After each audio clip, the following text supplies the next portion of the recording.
Hi, everyone. My name is Amber Jensen. I am an assistant professor at Brigham Young University in English education, and I'm one of the editors on the editorial board for the Writers Who Care blog. And I'm here today with Kim Johnson, one of our recently published authors on the blog, and we are just getting together to chat with Kim about her experience writing for and being published on the blog. So Kim, can you just briefly introduce yourself? Certainly. I'm Kim Johnson, and I live in a rural area of Georgia, about an hour south of Atlanta. So I have the best of both worlds. I've got rural and I've got downtown, about an hour away. And I've been in education for about 25 years, 2 of those in private school and 23 in public school. I've taught at all levels, from primary to high school. And I love to travel. I love to read. I love to write. Great. That's awesome. Thank you so much. How did you hear about the Writers Who Care blog? I was at National Council of Teachers of English in Baltimore in November, and I had met Sarah Donovan about a year previous to that and become part of her poetry blog.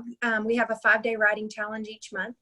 And while we were there, she gave me a call for submissions. I save everything, so naturally I still have the call for submissions and the Writers Who Care flyer that she gave me, and she said, I would just encourage you to go ahead and write a piece and just share some idea with Writers Who Care. It's a peer-reviewed blog, and I think you might have something to offer. So that's how I heard about it, was through Sarah Donovan. That's awesome. So Sarah, like me, is one of the editors on our editorial board. She's also a professor and also a longtime secondary English teacher. And she runs her own separate blog from this and is one of our really great connectors to find authors. So you're coming at your authorship from the perspective of a teacher. We also invite perspectives from professors, particularly professors who work with secondary ed or elementary ed teacher preparation. And we love to hear from parents as well about the experience that they have writing and teaching and experiencing writing along with their own children. Okay, so we're going to be talking about a post that was published in recent weeks, and we'll show that post in just a second on the blog. But can you just tell the reader or the viewers today, where did your blog post idea come from? It came immediately. As soon as she gave me the flyer, I think from that moment I walked into a session where Tommy Orange, author of There, was the keynote speaker. And he was sharing about his experiences as a writer and how unlikely it was that he became a writer. But I started noticing in his snippets of stories, and especially in his book, something that I had tried with my class, and I recognized it as episodic narrative writing. And that episodic narrative writing, when he made the statement, he said, though paradoxical, the more specific you get in your writing, the more universal it becomes. And I started thinking back on that narrative writing that my students had completed with an overarching theme and what he was saying. And it's the points just connected, the dots connected for me. And I thought this is an area where maybe I can share something like Sarah was encouraging me to do. That's awesome. I love that you were taking this experience that you were having in a professional development kind of setting at NCTE. You were listening to an author of a piece of literature, and you were, because the call for proposals had sort of compelled you to think about your own teaching practice, you were making all these different kinds of connections.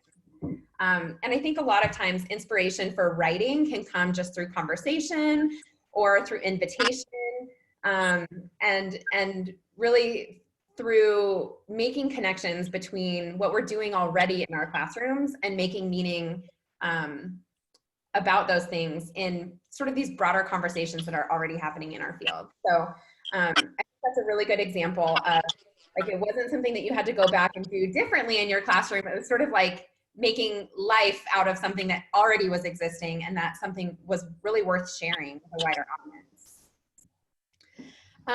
Okay, so can you talk to us about your experience submitting a piece, going through the review process, and then revising for publication? Certainly.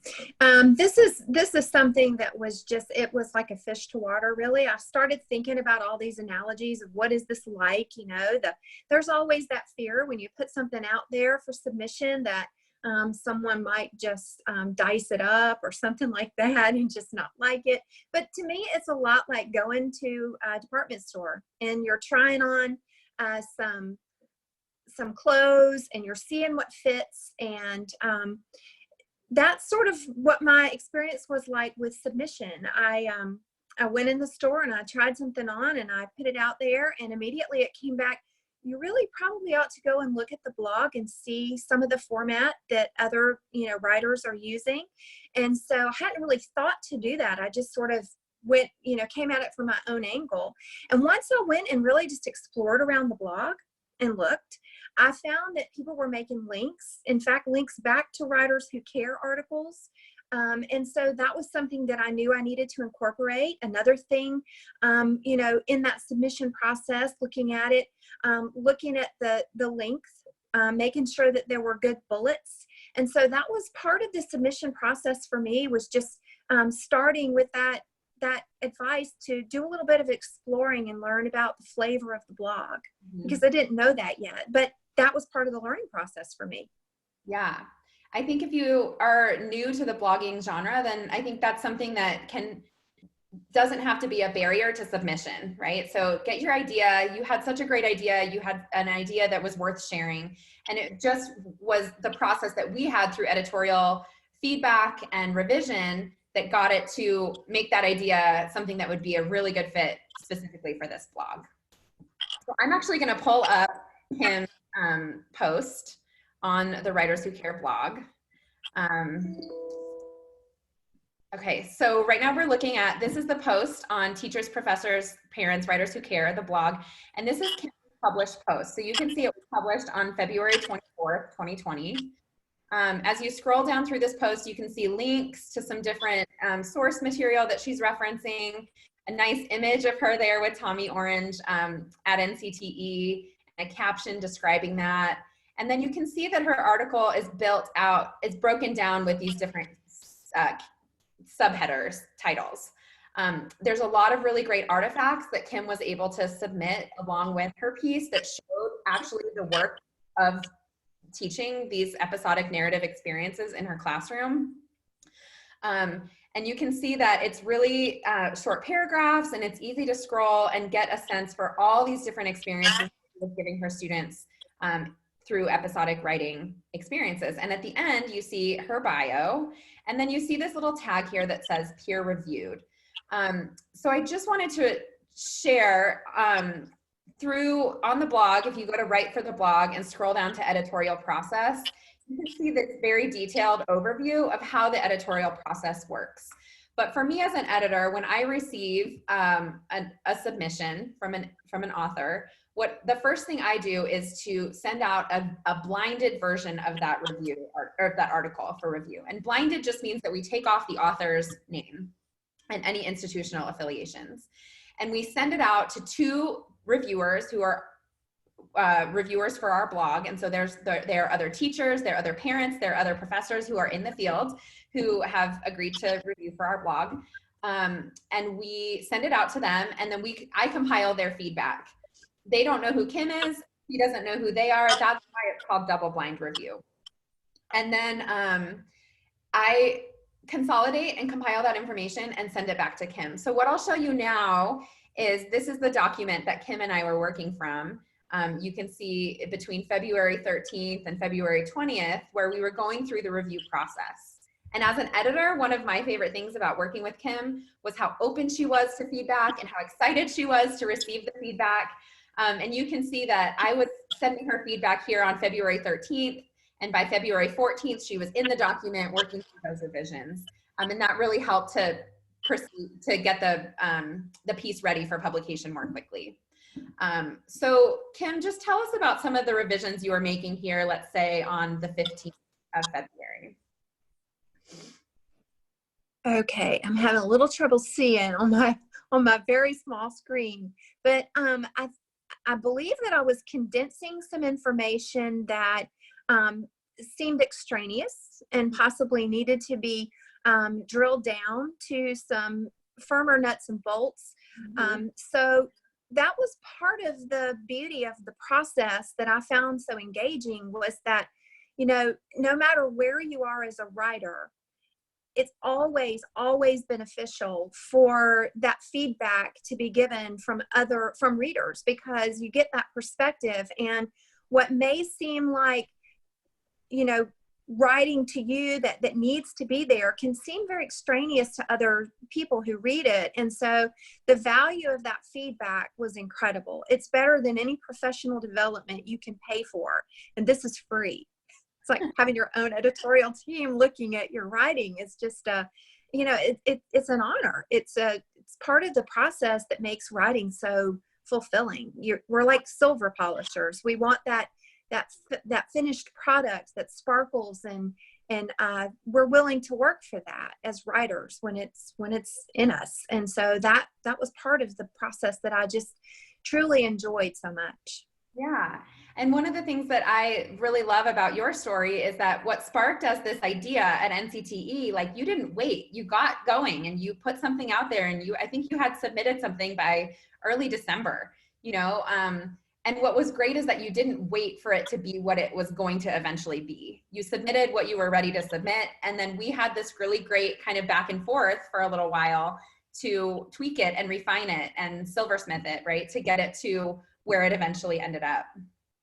Another thing that I will note about our revision process is that we always, because it's a blog, we want to have some really nice images to accompany the article.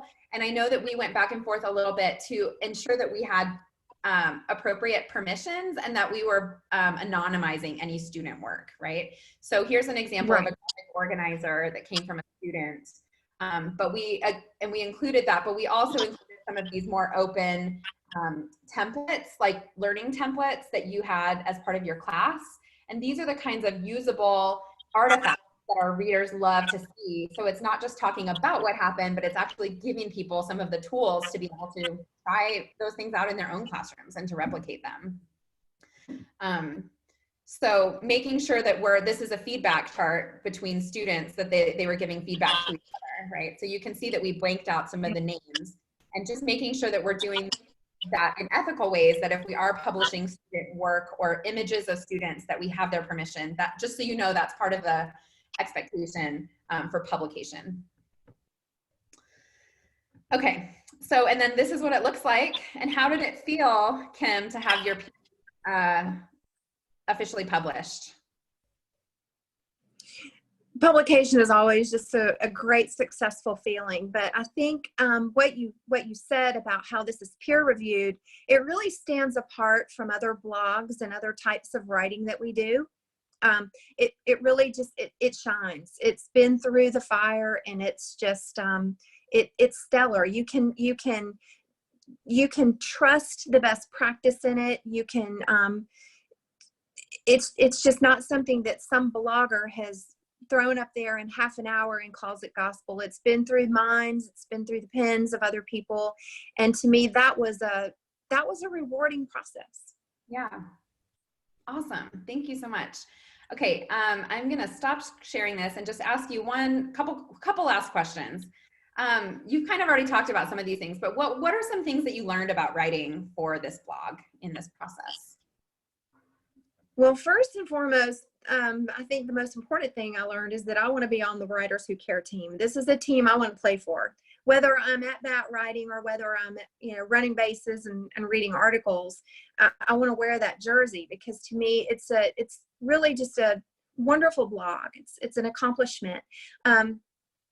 Another thing I learned, I've always felt like I was coachable, but I think my words to others would be, find a way, find something to share. And whatever you do, just consider words of other people, be coachable in your writing. My mother always said to me, if somebody offers you a breath mint, take it. And I think the same is true for writing. When someone offers you an opinion or a suggestion to make things better, there's a reason for that. And so I welcomed that feedback, because like I said, with with your own writing, you can read it 1,000 times and not see what someone else sees on a first read. So I learned a lot about the importance of being coachable, the importance of incorporating that feedback, looking at things from other people's perspectives. And I would just encourage teachers, parents, professors, anyone out there who just enjoys the process of writing and has things to share, to submit to Writers Who Care, because I've found that I just really enjoyed this process. Awesome. And do we have another piece on its way from you? We do. I think it's going to be published very soon. It's through the editing process, and so I think it's in the hopper, as you call it. All right. Well, you caught the bug then. I did. That's awesome. We really appreciate the effort that you put forth to translate so much of your good teaching practice into writing that's shareable on our blog, and appreciate you joining me today to chat about the experience. Thank you so much for the opportunity. It's been fun. Awesome. Take care.